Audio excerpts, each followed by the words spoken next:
আফগানিস্তান এবং পাকিস্তানের মধ্যে ফুল ফ্লেজ কিন্তু যুদ্ধ শুরু হয়ে গেছে এবং এটাও শোনা যাচ্ছে যে তালিবান সুপ্রিমো আখুনজাদা তিনি মারা গেছেন। পাকিস্তান যে এয়ার স্ট্রাইক করেছিল কাবুলের বিভিন্ন জায়গায় তাতেই আখুনজাদা মারা গেছেন। ফলে স্বাভাবিকভাবেই এই মুহূর্তে আফগানিস্তানের সঙ্গে পাকিস্তানের সামরিক দিক থেকে কোনো রকম তুলনা না থাকলেও আফগানিস্তানের যেটা সম্বল সেটা হচ্ছে ফিদাইন হামলা। সেইটা কিন্তু আফগানিস্তান যে পাকিস্তানের ওপর করবে এবং পাকিস্তানকে প্রায় ডিস্ট্রয় করে দেবে। আফগানিস্তান এত সহজে কিন্তু ছেড়ে দেওয়ার দেশ আফগানিস্তান নয় বা তালিবান নয়, কারণ একদিকে রাশিয়া তারপরে আমেরিকা তারা কেউই কিন্তু আফগানিস্তানে বহুদিন কাটিয়েছে কিন্তু আদতে তালিবানকে কন্ট্রোলে আনতে পারেনি, কারণ তালিবানের গেরিলা আক্রমণই হচ্ছে ভরসা।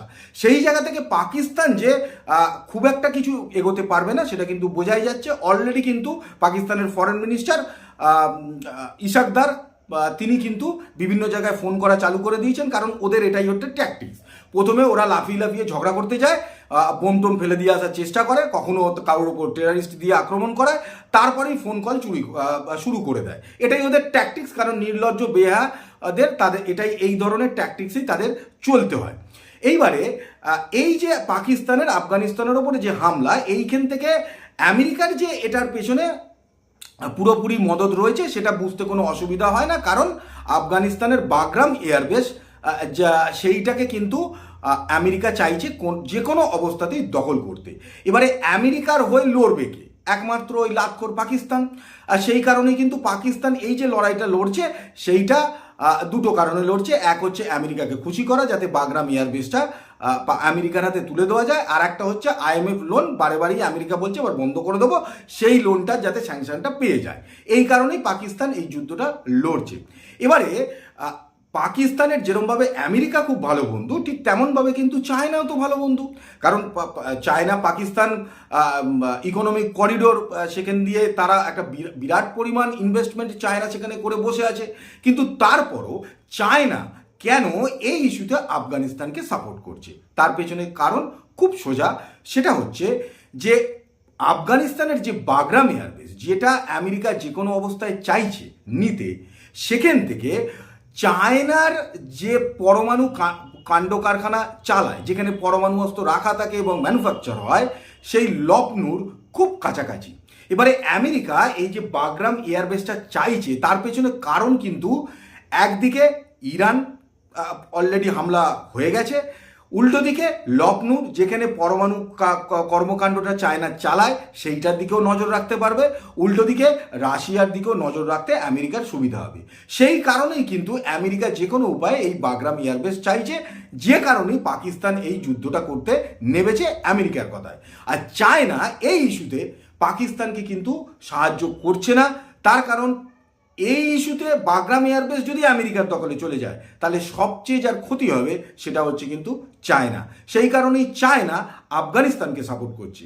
এই মুহূর্তে আফগানিস্তানকে রাশিয়া, চায়না, UAE, বাহরেইন এরা কিন্তু মোটামুটিভাবে প্রত্যেকটা দেশ এরা আফগানিস্তানের পাশে এসে দাঁড়াচ্ছে। ফলে পাকিস্তান যতটা সহজে ভেবেছিল যে আমেরিকাও আমার পাশে আছে, চায়নাও আমার পাশে আছে, ফলে আমাকে কে ডরায়, এইটা কিন্তু হচ্ছে না। কারণ জিও পলিটিক্স ব্যাপারটা ওরা একটু কমে বোঝে। ওরা ভাড়াটে গুন্ডার মতো, যে টাকা দেবে যে অস্ত্র দেবে তার হয়ে যুদ্ধ করতে নেমে পড়বে। ফলে স্বাভাবিকভাবেই যুদ্ধ করতে নেমে পড়েছে। এইবার আবার ফোন করা শুরু করে দিয়েছে। এরপরে সৌদিকে ফোন করবে, UAE-কে ফোন করবে, ডোনাল্ড ট্রাম্প তো আছেই, তাকে ফোন করবে যে ভাই একটা মধ্যস্থতা করিয়ে দাও, কারণ আমার দ্বারা আর হচ্ছে না। কারণ যেটা পাকিস্তান ভেবেছিল যে খুব সহজে বোধহয় বাগরাম এয়ারবেসটা তারা দখল করে নেবে, সেটা কিন্তু হবে না, কারণ তালিবান এত সহজে ছেড়ে দেবে না।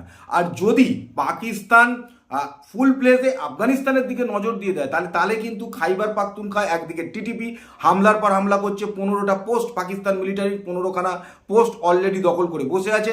এদিকে বালুচিস্তানে BLO হামলা শুরু করে দেবে।